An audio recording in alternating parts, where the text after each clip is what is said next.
दोनों ये उंगली काट लिया है, ये उंगली काट लिया है, कपार पर मारा है हथौड़ा को तरपा तरपा के मारा गया, उसे करंट लगाया गया, उसके नाखून उखाड़े गए, उसके कपार में हथौड़े से मारा गया।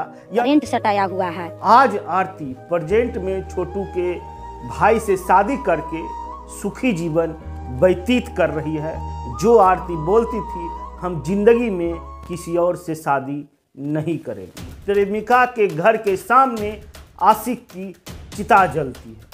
सरस्वती पूजा के दिन वह दोनों एक हो गए थे। जी, वह दोनों शारीरिक संबंध बना रहे थे और ट्यूशन में लगा हुआ सीसीटीवी कैमरा में ये सारा कुछ रिकॉर्ड हो जाता है। बच्ची को वो पढ़ा रहा था। क्या कोई शिक्षक उस बच्ची से प्रेम कर सकता है?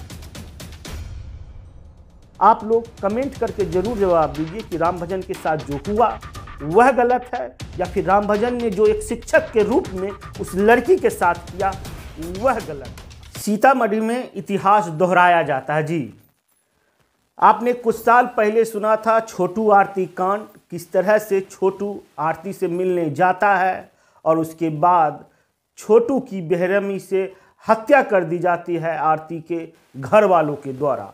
आज आरती प्रेजेंट में छोटू के भाई से शादी करके सुखी जीवन व्यतीत कर रही है। जो आरती बोलती थी, हम जिंदगी में किसी और से शादी नहीं करेंगे।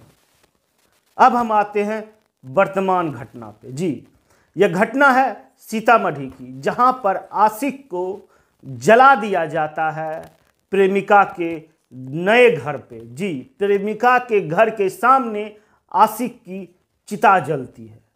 सारा घटनाक्रम हम आपको समझाते हैं। आखिर ऐसा क्या हुआ कि आशिक की चिता जल गई प्रेमिका के घर के सामने?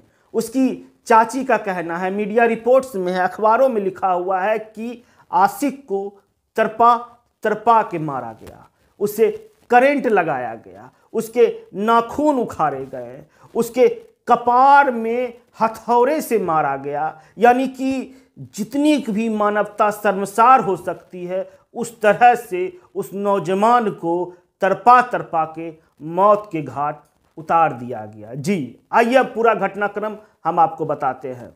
7 तारीख को शाम में लगभग 8 साढ़े 8 बजे रामभजन को उसके घर से उठा लिया जाता है या उसे फुसलाकर बुलाया जाता है।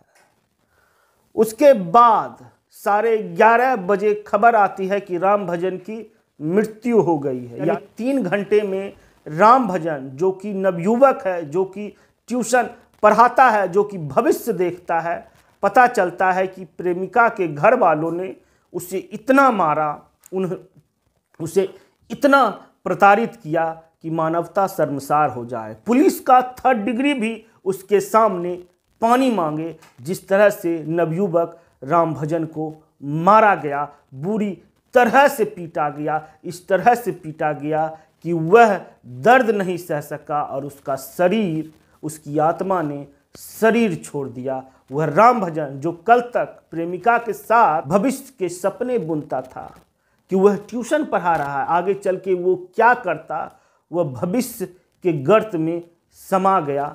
राम भजन क्योंकि इस वक्त इस दुनिया में नहीं है। राम भजन के भी सपने होंगे, वह आगे चलकर कुछ बनना चाहता होगा, वह आगे चलकर अपने घर वालों का भरण पोषण करने का सपना होगा, घर वालों का पालन करने का सपना होगा। मगर सारे सपने राम भजन के उस वक्त टूट जाते हैं जब प्रेमिका के घर वाले उसे उठा कर ले जाते हैं और उसे मार देते हैं। जी, अब चलिए राम भजन को मारने का कारण क्या है, इस पर हम आपको देखिए। उसकी चाची का कहना है कि राम भजन और वह जो लड़की है, वह जो प्रेमिका है, उसका एक फोटो वायरल हुआ था, जो फोटो सरस्वती पूजा में खिंचाया गया था। वह फोटो किसी तरह उसके पिता के पास पहुंच गया, जिसके बाद सन की पिता ने राम भजन की हत्या कर दी। मगर मीडिया रिपोर्ट्स, जब आप दैनिक भास्कर अखबार पढ़ते हैं तो उसमें लिखा हुआ है कि सरस्वती पूजा के दिन राम भजन, क्योंकि राम भजन शिक्षक था और वह लड़की राम भजन से ट्यूशन करती थी, सरस्वती पूजा के दिन वह दोनों एक हो गए थे। जी, वह दोनों शारीरिक संबंध बना रहे थे और ट्यूशन में लगा हुआ सीसीटीवी कैमरा में ये सारा कुछ रिकॉर्ड हो जाता है। उसके बाद वह रिकॉर्डिंग उस डीवीआर से किसी तरह लड़की के परिवार वालों के पास चला जाता है, यानी कि फरवरी से ही रामभजन पे टारगेट करके रखा हुआ रहता है कि रामभजन को किस तरह से हटाया जाए। जी, क्योंकि इस घटना के बाद जब ये वीडियो फुटेज सामने आता है तो विवाद बढ़ता है। विवाद बढ़ने के बाद तल्खी बढ़ती है। अंततः गत्वा 7 अप्रैल को रामभजन को परलोक भेज दिया जाता है। जी, रामभजन की हत्या कर दी जाती है। जी, इस मामले में कुछ लोगों की गिरफ्तारी हुई है, कुछ लोग फरार भी हैं। जी, आप लोगों का क्या कहना है? क्या रामभजन जिस तरह से वह शिक्षक था, क्या शिक्षक के रूप में क्या उसे किसी से प्रेम करने का अधिकार है? क्या जिस बच्ची को वह पढ़ा रहा था, क्या कोई शिक्षक उस बच्ची से प्रेम कर सकता है?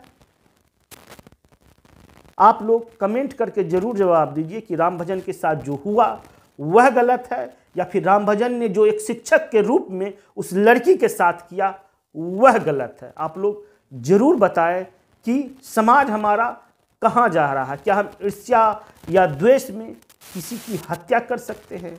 क्या कानून हमें इसकी इजाज़त देती है कि आप किसी की भी हत्या कर दें? अगर उसकी बच्ची के साथ कुछ गलत हुआ था, वह चाहते तो कानून का सहारा ले सकते थे, वह चाहते तो उस पर केस कर सकते थे, उस पर कानून संगत उन पे धाराएं लगती, उन्हें सजा हो सकता था। मगर जिस तरह से कानून हाथ में लेकर एक नवयुवक की निर्मम हत्या कर देना, क्या इस समाज को शोभा देता है?